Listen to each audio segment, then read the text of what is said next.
অভিজ্ঞতার সঙ্গে এই মুহূর্তে আরো একবার যে খবরে নজর রাখবো, রাতভর এসএসসি ভবনের সামনে ধর্ণা, চাকরিহারাদের শিক্ষকদের তারা এই ধর্ণা অবস্থান চালিয়ে যাচ্ছেন। এসএসসি চেয়ারম্যান সহ আরো একাধিক আধিকারিক তাদেরকে ঘেরাও করে রাখা হয়েছে। যতক্ষণ না পর্যন্ত দাবি পূরণ হচ্ছে, দাবি পূরণ না হওয়া পর্যন্ত তারা এভাবেই তাদের আন্দোলন চালিয়ে যাবেন বলে হুঁশিয়ারি দিয়েছেন। বাইরে থেকে খাবার ঢুকতে দেননি আন্দোলনকারীরা। ভিতরে স্কুল সার্ভিস কমিশনের অফিসের ভিতরে 4 জন মহিলা এবং চেয়ারম্যান সহ প্রায় 20 জন পুলিশ কর্মীরা তারা ঘেরা অবস্থায় রয়েছেন।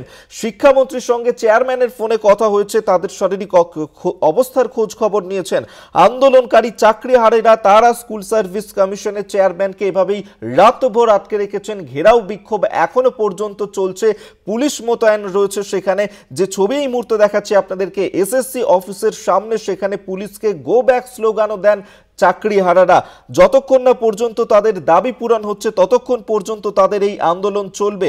এসএসসি ভবনের সামনে সেখানে স্লোগান চলছে, শাউটিং চলছে, নিরাপত্তায় রাখা হয়েছে পুলিশ কর্মী, মহিলা পুলিশ কর্মীও মোতায়েন রাখা হয়েছে সেখানে এবং রাতভর সেই অবস্থান চলছে। যদিও এসএসসির তরফ থেকে স্পষ্ট করে জানিয়ে দেওয়া হয়েছে যে সুপ্রিম কোর্টের নির্দেশ মতোই তারা চলবেন, কিন্তু কেন তাহলে এই ডেডলাইন দেওয়া হলো সেই প্রশ্নই কিন্তু চলছেন যোগ্য চাকরিহারারা। কারণ বলা হয়েছিল যে 21শে এপ্রিল যোগ্য এবং অযোগ্যদের তালিকা প্রকাশ করা হবে এবং সেই তালিকা প্রকাশ করেনি এসএসসি। সময়সীমা পেরিয়ে যাওয়ার পরেও কেন তারা এই তালিকা প্রকাশ করলো না, সেই তালিকা প্রকাশ করতে হবে এমন দাবি জানিয়ে আন্দোলনে নেমেছেন চাকরিহারারা। সেই ছবি এই মুহূর্তে দেখাচ্ছি এসএসসি ভবনের সামনে। সেখানে গতকাল সন্ধ্যেবেলা থেকেই বিক্ষোভের ছবি ধরা পড়ে, রাতভর অবস্থান বিক্ষোভ চালিয়ে যান চাকরিহারারা। আজ সকাল থেকেও সেই একই পরিস্থিতি বজায় রয়েছে সেখানে, যেখানে নিজেদের অবস্থানেই অনড় রয়েছেন চাকরিহারারা।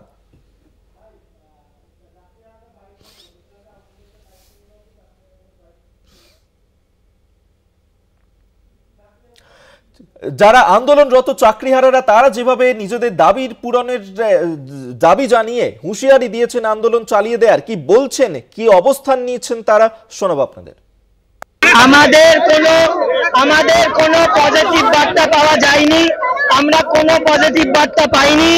আমরা দেখলাম ভেতরে যাওয়ার পরে ওনারা একটা অন্য গেম খেলছেন, যে থার্ড কাউন্সিলিং এর পর থেকে বাকিদেরকে ওনারা টেন্টেড লিস্ট মানে আনটেন্টেড বলতে পারছেন না।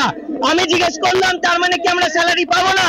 বলছেন না, ফোর্থ কাউন্সিলিং থেকে বাকি কাউন্সিলররা স্যালারি পাবেন না, তারা স্কুল যেতে পারবেন না, তাদের চাকরি চলে গেল। মহামারী ব্যবসা নাকি চাকরি চুরি করলো এসএসসি সরকার, সরকার এত বড় দুর্নীতি করলো, আজকে তাদের জন্য আমরা কি ইয়ার্কি পেয়েছেন নাকি? আমাদেরকে একজনকে ছেড়ে কথা বলবো না, শেষ করে দেবো। যদি আমাকে অযোগ্য বলা হয়, আমার চাকরি যদি চলে যায়, এই এসএসসি অফিস জ্বালিয়ে পুড়িয়ে ছেড়ে দেবো।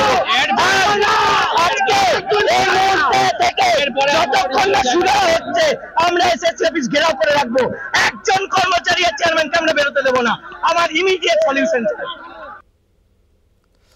আপনারা শুনলেন যে কিভাবে চাকরিহারারা তারা হুঁশিয়ারি দিচ্ছেন। তারা কিন্তু বলছেন যে এসএসসির যে সদর্থক ভূমিকার আশা তারা করেছিলেন, সেই সদর্থক ভূমিকা এসএসসির তরফ থেকে তারা দেখতে পাচ্ছেন না এবং এসএসসির তরফ থেকেও বিবৃতিতে জানিয়ে দেওয়া হয়েছে কোনো তালিকা প্রকাশ করা হবে না, সুপ্রিম কোর্টের নির্দেশ মতোই তারা চলবে। আমরা এই নিয়ে আরো বিস্তারিত জানবো কি পরিস্থিতি এই মুহূর্তের। সত্য সুন্দর ভট্টাচার্য আমাদের সঙ্গে টেলিফোনে রয়েছেন প্রতিনিধি।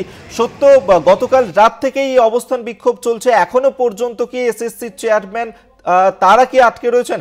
আমরা কথা বলবো। শুভঙ্কর মন্ডল আমাদের সঙ্গে টেলিফোনে রয়েছেন প্রতিনিধি। শুভঙ্কর, কি পরিস্থিতি এই মুহূর্তে? এখনো কি এসএসসি চেয়ারম্যান তারা আটকে রয়েছেন ভিতরে?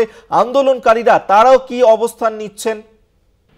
দেখো, এখনো পর্যন্ত আন্দোলন যেভাবে চলছিল ঠিক সেভাবেই চলছে এবং মূলত যে দাবি, সেই দাবিগুলো তারা কিন্তু আরো জোরালো করছেন। অর্থাৎ যোগ্য অযোগ্যদের তালিকা প্রকাশ করতে হবে, যোগ্যদের সার্টিফাইড করতে হবে, ওয়েবসাইটে আপলোড করতে এবং সেই সঙ্গে ওএমআর এর মিরর ইমেজ প্রকাশ করতে হবে। এই দাবিগুলো তাদের মূলত ছিল এবং সেই দাবিতেই তারা বিক্ষোভ কর্মসূচি পালন করেছেন। এসএসসি চেয়ারম্যান সহ যারা কর্মীরা রয়েছেন, এসএসসি জনাব অভিষেক, তাদেরকে ঘেরাও করে রেখেছেন গতকাল রাত থেকে। 12 ঘন্টারও বেশি সময় অতিক্রান্ত হয়েছে এই মুহূর্তে। তোমায় জানিয়ে রাখি, কিছুক্ষণ আগে এখান থেকে যারা আন্দোলনকারী রয়েছেন এখানে, তারা কিন্তু ঘোষণা করেছেন যে এসএসসি চেয়ারম্যান সহ অন্যান্য কর্মীদের জন্য গতকাল রাত থেকে যে খাবার আসছিল, যেগুলোকে আটকে দেওয়া হচ্ছিল, সেই খাবার আর আটকানো হবে না। যেহেতু এটা বিস্তর সময় তারা না খেয়ে রয়েছেন, তাহলে তারা যদি অসুস্থ হয়ে পড়েন তাহলে তাদের কাজে ক্ষতি হবে, সময় নষ্ট হবে অনেকটাই।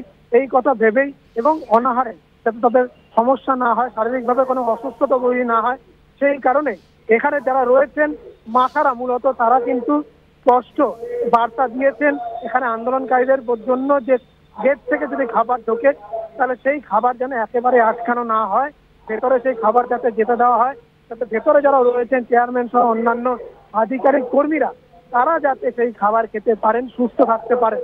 কবি, ধন্যবাদ শুভঙ্কর তোমাকে। শুভঙ্কর মণ্ডল আমাদের সঙ্গে টেলিফোনে ছিলেন প্রতিনিধি। অর্থাৎ সেই ছবি এই মুহূর্তে দেখাচ্ছি আপনাদেরকে, দুটো ছবি। একদিকে সকালেও চলছে বিক্ষোভ এবং রাতভর এসএসসি ভবনের সামনে সেখানেও ধর্ণা অবস্থান চলছে। যতক্ষণ না পর্যন্ত তাদের দাবি দেওয়া পূরণ হচ্ছে ততক্ষণ পর্যন্ত তাদের এই অবস্থান চলবে। আন্দোলনকারীরা তারা বাইরে থেকে খাবার ঢুকতে দিচ্ছিলেন না, যদিও এখন যে সিদ্ধান্ত নেওয়া হয়েছে যে অনাহারে কষ্ট পাক এসএসসি চেয়ারম্যান, এমনটা চাইছেন না আন্দোলনকারী শিক্ষকরা। তাই চেয়ারম্যান সহ ঘেরাও থাকা কর্মীদেরকে তাদের খাবার না আটকানোর জন্য আন্দোলনকারীদের উদ্দেশ্যে কিন্তু ঘোষণা করা হয়েছে, অর্থাৎ এসএসসি ভবনে খাবার এবং জল পৌঁছতে মাথা দেবে না আন্দোলনকারী।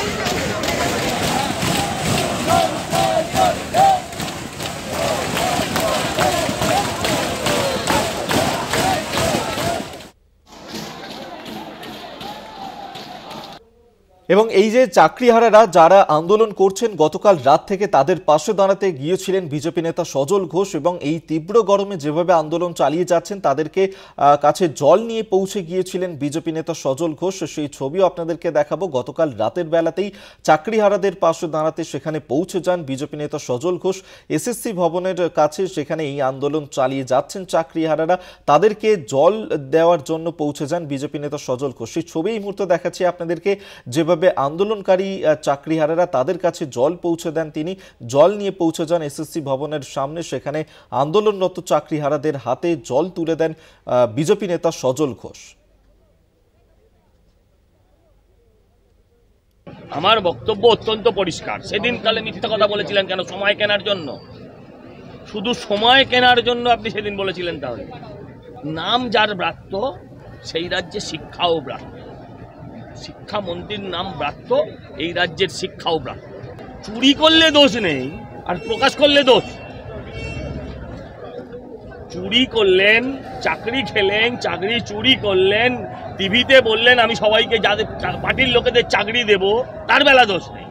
এখন তালিকা প্রকাশ করলে দোষ। তালিকা প্রকাশ করলে অনেক তৃণমূল নেতার গায়ে চামড়া থাকবে না, ওই ড্রেসিং করা মুরগির মতন হয়ে যাবে, বিভিন্ন কোম্পানির প্যাকেট মুরগির মতন ছাল ছাড়িয়ে নেবে না জনতা।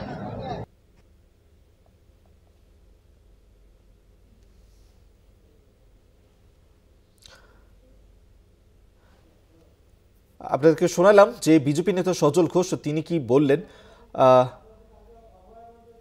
তার পাশাপাশি গতকালই অভয় মঞ্চের তরফ থেকে জুনিয়র চিকিৎসকরা তারাও পৌঁছে গিয়েছিলেন এইভাবে চাকরিহারাদের পাশে দাঁড়ানোর জন্য, এবং তাদের পাশে সাহায্যের জন্য হাত বাড়িয়ে দেন অভয় মঞ্চের জুনিয়র চিকিৎসকরাও। সেখানে গিয়ে জুনিয়র চিকিৎসকরা তারা কি জানিয়েছেন শুনব।